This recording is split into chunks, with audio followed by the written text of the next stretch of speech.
देखिए साहब, आज से 2 दिन पहले गवर्नमेंट जूनियर कॉलेज चंचलगुड़े पर महकमे बल्दिया की जानिब से ग्रेटर हैदराबाद म्यूनसिपल कॉरपोरेशन की जानिब से एक नोटिस चस्पा की गई कि गवर्नमेंट जूनियर कॉलेज चंचलगुड़े की जो बिल्डिंग है वो डेलाबरेटेड कंडीशन में है। उस बिल्डिंग में अगर बच्चे तालीम पढ़ेंगे, ये कॉलेज के बच्चे अगर जाएंगे तो बिल्डिंग कभी भी गिर सकती बोल के। तो बड़े अफसोस की बात है कि तकरीबन 500 से स्टूडेंट हैं inter first year second year में डिफरेंट कोर्सेज के 500 से 600 बच्चों को 2 दिन से कॉलेज नहीं हो रहा है, बाहर बैठे हुए हैं वो लोग। बिल्डिंग जो है आज 1 दिन 2 दिन में डेलोबरेटेड नहीं हुई है। ये तकरीबन 1947 से लेकर पहले की तामीर याफ्ता बिल्डिंग है। और इस बिल्डिंग में जो है कि कई लोग बशमूल गाजी मिल्लत अलहाज मोहम्मद अमानुल्लाह खान साहब से लेकर जस्टिस सरदार अली खान साहब और आपके आज कई लोग हैं अमेरिका में, कनाडा में, ऑस्ट्रेलिया में, गल्फ में, जो यहाँ से तालीम याफ्ता होकर बड़े बड़े पोस्टों पर बैठे हुए हैं। एक्चुअली ये बिल्डिंग ये है कि गवर्नमेंट हाई स्कूल चंचलगुड़े की बिल्डिंग थी ये। बाद में उसमें कॉलेज आया तो ये बिल्डिंग ट्रांसफ़र करके गवर्नमेंट जूनियर कॉलेज की बिल्डिंग कहने लगे और बोर्ड ऑफ इंटरमीडिएट के तहत ये बिल्डिंग को दे दी गई है। 2 दिन से जो है बिल्डिंग को लॉक कर दिया गया है, लेकिन हमारे कमिश्नर, बोर्ड ऑफ इंटरमीडिएट के जो कमिश्नर और सेक्रेटरी है जनाब उमर जलील साहब को फुर्सत नहीं मिली कि आके वो बिल्डिंग का इंस्पेक्शन करे यहाँ पर और बच्चों के लिए अल्टरनेट कहीं जगह तब्दील करे। और एक बड़े अफसोस की बात है कि ये हल्का जो है पहले याकुतपुरे में आता था और हैदराबाद पार्लियामेंट में आता था। तो याकुतपुरा जब से बना ये हल्का, जब से मजलिस इत्तेहादुल मुस्लिमीन के एमएलए रहे, कभी ख्वाजा अबू सईद साहब रहे, कभी इब्राहिम बिन अब्दुल्ला मस्कती साहब रहे, कभी 25 साल तक जो है मुमताज़ अहमद खान साहब एमएलए रहे। सुल्तान सलाहुद्दीन ओवैसी पहली मरतबा जब मेंबर ऑफ पार्लियामेंट बने उस तारीख से लेके वो आखिरी जब तक as a member of parliament रहे, इसी हल्के के एमपी रहे। उसके बाद में उनके फर्जंद असदुद्दीन ओवैसी साहब भी जो है इसी हल्के के रहे। हाल ही में पिछले 15 साल पहले ये हल्का जो है मलकपेट में आया है और जब से अहमद बलाला इस हल्के के मेंबर ऑफ पार्लियामेंट रहे, लेकिन कभी भी ना सुल्तान सलाहुद्दीन ओवैसी को या मजलिस के कोई एमएलए को या मौजूदा एमपी या मौजूदा एमएलए को अल्लाह ने इस बात की तौफीक अता नहीं की कि वो कॉलेज का मायना करते। वो एक हेरिटेज प्रॉपर्टी है, एक ओल्ड सिटी की नाक है, उस प्रॉपर्टी को बचाते, जाते, हुकूमत से मिलते, प्रेशर करते, केसीआर को लाते, केसीआर को बताते। तो किसी को भी जो है इस बात का अल्लाह ताला ने नेक तौफीक नहीं दी। मैं जब 2002 में कारपोरेटर बना था तो उस वक्त के चीफ मिनिस्टर चंद्रबाबू नायडू साहब थे। बड़ी बाटा एक प्रोग्राम था वहाँ पर, यानी जो बच्चों को स्कूल को वापस लाने का एक प्रोग्राम था। तो चंद्रबाबू नायडू गवर्नमेंट हम जाके पैरवी करके उस वक्त के कलेक्टर बनवरलाल को बोलकर वो प्रोग्राम कहीं और हो रहा था, तो वो प्रोग्राम मैं इधर गवर्नमेंट जूनियर कॉलेज चंचलगुड़े में करवा कर यहाँ पर चंद्रबाबू नायडू का हाथ पकड़ के ले जाकर पूरी बिल्डिंग बताया। और उस वक्त पे एक 4 से 5 करोड़ रुपए का रिनोवेशन का जो है एस्टीमेट बनाए थे और नई बिल्डिंग की तामीर के लिए भी एक बजट बनाए थे। हुकूमत बदल गई, बाद में कांग्रेस गवर्नमेंट आ गई, हमारा टर्म खत्म हो गया कारपोरेटर का, बाद में सीट रिजर्व कर दिए होना बोल के। लेकिन मैं ये बतलाना चाह रहा हूँ कि ये पुराने शहर की नाक है, गवर्नमेंट जूनियर कॉलेज की जो बिल्डिंग है नाक है पुराने शहर की।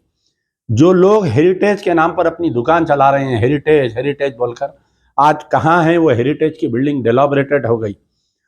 हमारा मुतालिबा है कि मजलिस बचाओ तहरीक का मुतालिबा है कि चीफ मिनिस्टर साहब इमीडिएटली अपने कोई, या तो उनके लड़के केटीआर साहब म्यूनसिपल एडमिनिस्ट्रेशन मिनिस्टर और सबिता इंदिरा रेड्डी, दोनों आकर इसका यहाँ पर जो एजुकेशन मिनिस्टर है इसका मायना करना चाहिए। इस बिल्डिंग को रिनोवेशन के लिए फौरी जो है 10 करोड़ रुपए सैंक्शन करना चाहिए, ताकि पूरी बिल्डिंग, आप देखिए जाके ग्राउंड में इतना कचरा है, बिल्डिंग पूरी डेलाबरेटेड, उसके पंखे देखिए, उसके बाथरूम देखिए, उसके बेंचेस देखिए, उसके चेयर देखिए, लाइट कटी हुई है, कई जमाने से किसी को नहीं मालूम कि उसके अंदर लाइट कटी हुई है। 5 जगह के दूसरे स्कूल, काला डेरा, छौनी, आपके ओल्ड मलकपेट, कहाँ के लाके 5 स्कूल इसके अंदर मर्ज करके रख दिए उसके अंदर।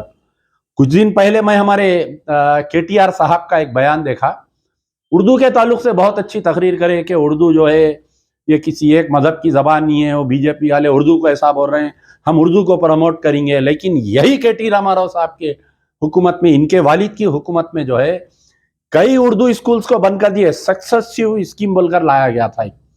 के.सी.आर. साहब सीएम बनने के बाद में एक सक्सेसिव स्कीम बोल के लाई, जो स्कूल में अगर बच्चे कम है, उर्दू मीडियम में बच्चे कम है, तो वो स्कूल को लाके इंग्लिश मीडियम में मर्ज कर दिए, इंग्लिश मीडियम स्कूल को लेके जाके तेलुगु मीडियम में मर्ज कर दिए। ऐसा करके तकरीबन हैदराबाद शहर के, मैं तेलंगाना की बात नहीं कर रहा हूं, हैदराबाद शहर के 100 उर्दू स्कूल बंद कर दिए।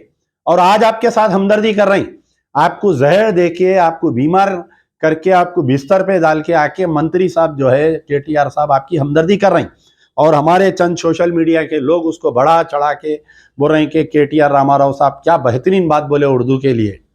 तो यहाँ पर अब बात है कि गवर्नमेंट जूनियर कॉलेज चंचलगुड़े को बचाना चाहिए बिल्डिंग को।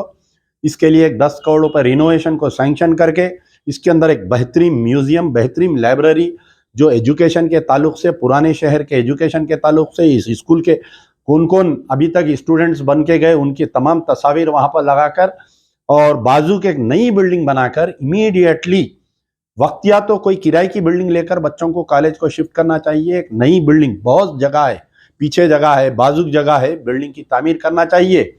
वरना अगर ये बिल्डिंग गिर जाएगी तो मैं समझूंगा कि इसमें जो है कोई लीडर का नुकसान नहीं है, अहमद बलाला का नुकसान नहीं होगा। आज वो यहाँ के एमएलए है, कल कहीं और जाएंगे, या एमएलए नहीं रहेंगे, आज असदुद्दीन ओवैसी है, कल नहीं रहेंगे। लेकिन नुकसान जो है पुराने शहर की आवाम का, और नुकसान खास तौर पर मुसलमानों का होगा, खास तौर पर मुसलमानों का नुकसान होगा उसके अंदर।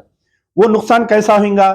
जो बच्चे आप देखिए पिछले 2 साल में, आप कोई प्राइवेट कॉलेज में अगर इंटर में जाके अगर आप पढ़ने की कोशिश करेंगे, तो अगर आप जो है कॉलेज के साथ नीट का प्रिपरेशन या एमसेट का प्रिपरेशन करेंगे, कोई भी प्राइवेट कॉलेज में जाइए, 70,000 रुपए से सालाना फीस कम नहीं है। ऑटो वाले, ठेले वाले, बंडी वालों के बच्चे इसके अंदर, गरीबों के बच्चे पढ़ते। कई लोगों का मैं खुद ले जाकर एडमिशन कराया यहाँ पर, कई लोग यहाँ पर पढ़ते। तो वो बच्चों का, मासूम मुसलमानों का नुकसान होगा। पहले ही पिछले 2 साल से जो है कई लोग कॉलेज को तालीम तर्क करके घर में बैठे हुए हैं कि माँ बाप उनके फीस नहीं दे सक रहे।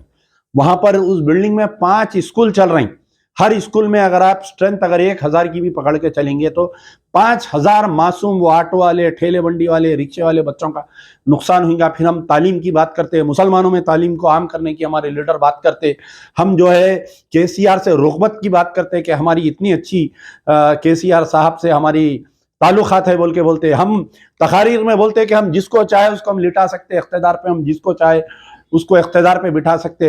हम तकरीर में बोलते कि हमारी सलाहियत ऐसी है कि हम हवाओं में बो सूंघकर हम बारिश का अंदाजा कर सकते। ये तमाम तर सलाहियतें, हवाओं में बो सूंघने की सलाहियत, ये दोस्ती की मरते दम तक दोस्ती की गुफ्तगू, ये तमाम सलाहियत आप यहाँ पर स्कूल पे इस्तेमाल करिए।